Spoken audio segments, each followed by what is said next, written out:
Hello everybody, welcome back. Every time. Welcome back to 10 Minute Reviews. Every time, just sitting there peacefully all the way up until then. Welcome back to 10 Minute Reviews. That was Freya.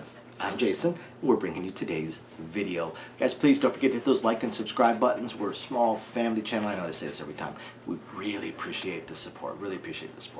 But even without it, we're going to keep doing this video. So if you guys like books, you guys like finding new books, new authors, stuff like that, we are the channel for you. So for today, I want to talk about just some of my favorites. Now that we're into a new year and obviously finished up yet another year, it's hard to believe that the pandemic was already a few years ago, or at least the lockdown. The pandemic is ongoing, I suppose. So now that we've finished up the first year that we had this channel, basically, I want to talk about just some things that I found last year. So today I want to talk about my 5 favorite superhero books or authors that I came across last year. I'm not going to talk about my overall favorites. For instance, you'll notice Drew Hayes does not make this list, and it's because I did not come across him last year. I came across him many years ago. So I just want to talk about the ones that I found last year. So the first one is an author, Joshua Guess. He's got numerous superhero novels. Next, I believe, is one of them, and they're absolutely fantastic. Joshua Guess can write, and just there's not much I can say. His world building is incredible. The books are fantastic. I've read, I think, all of them. Every superhero novel that he's written 2 or 3 of them, and they're just absolutely incredible. And I discovered him last year, and hopefully he continues to write more of them because, again, fantastic. The next one is the Making Supers series by Dante King. Follows, I believe his name is Dean, and his ability to basically create superheroes. Now, Dante King writes within the literotica or harem lit genre, but it's a small part, even though it's kind of central to Dean's superpower. It is a small part of the books, and you take that out, and they're absolutely fantastic.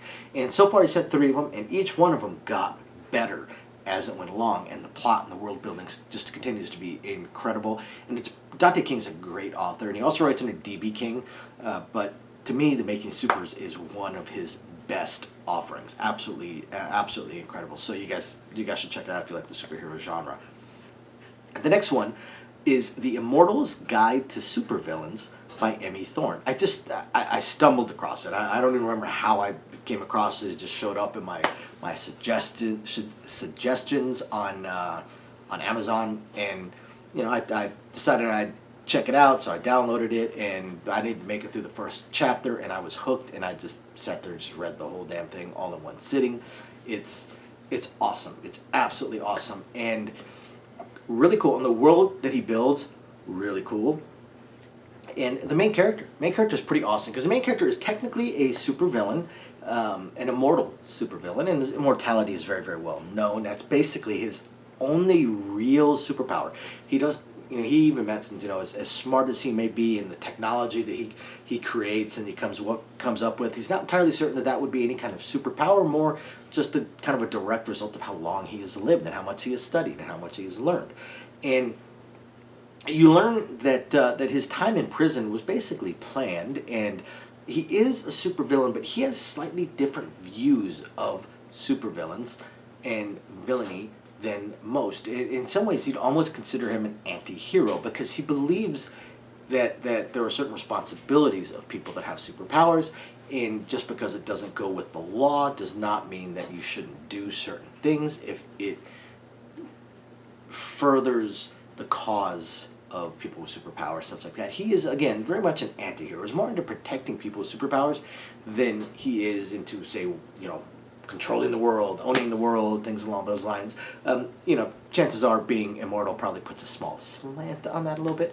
But again, awesome, really, really, really cool world he builds, and I'm hoping that he writes more. And so, The Immortal's Guide to Supervillainy by Emmy Thorne, absolutely fantastic.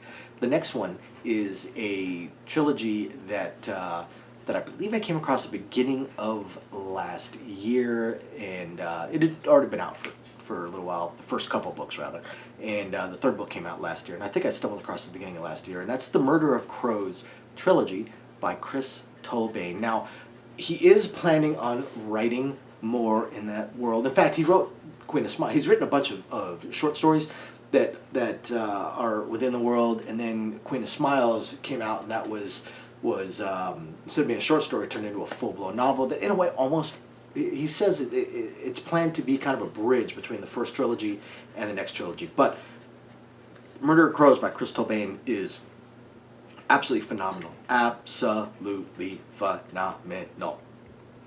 Utterly incredible. He builds a really cool world. It's a post-apocalyptic type of world, but the world he builds and the superpowers he builds are really awesome. And in this particular series, or trilogy rather, the main character is pretty cool because the main character, while superpowered, is a necromancer. It's a necromancer. So you're almost taking like magic tropes and role-playing game tropes and putting it into a superhero novel, and it's pretty awesome. It's pretty awesome how he folds that in within his world, how crows, because they call necromancers crows, how they are hated and feared, and how this one just wants to be a hero, and kind of his trials and tribulations and his growth. The first book really starts with him trying to become a hero. He's very, very young. He's entering the academy. And by the third book, he has grown in confidence, in knowledge and understanding of his abilities and in the world around him, grown in a few more scars and things like that too. And he has learned how he could potentially affect the world around him as well, learn more about his powers and why crows are so hated. And guys, again, absolutely phenomenal. So if you haven't checked it out, you got to check out Chris Tobin and his Murder of Crows series. Next up, Saving Supervillains by Bruce Centaur. Saving Supervillains, really cool series. Bruce Centaur is one of the better authors that I came across last year. He's phenomenal. He writes in so many different genres.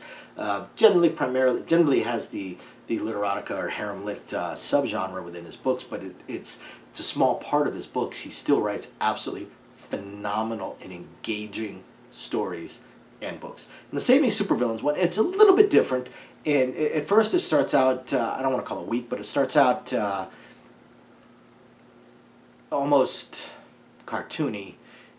And as he continues to write, he fleshes out, he develops it more. It's almost like he wrote the first book just to see if people might even be interested.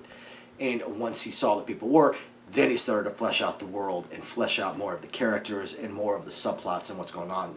And again, absolutely awesome. And this is also going to be an ongoing series, just like the Murder of Crows. While the first trilogy finished up fantastic, he does say he plans on writing another trilogy in that world that occurs after the events of Murder of Crows. So I'm definitely looking forward to that from Chris Tobin, and I'm definitely looking forward to Saving Supervillains continuing by Bruce Centaur. Not to mention Dante King's Making Supers is also an ongoing series. So there you guys go. My 5 favorite superhero books or authors that I came across in 2022. Thank you everybody for watching. Please hit the like and subscribe buttons, then go check out these books or authors. Catch you next time. Thanks for watching. Bye now.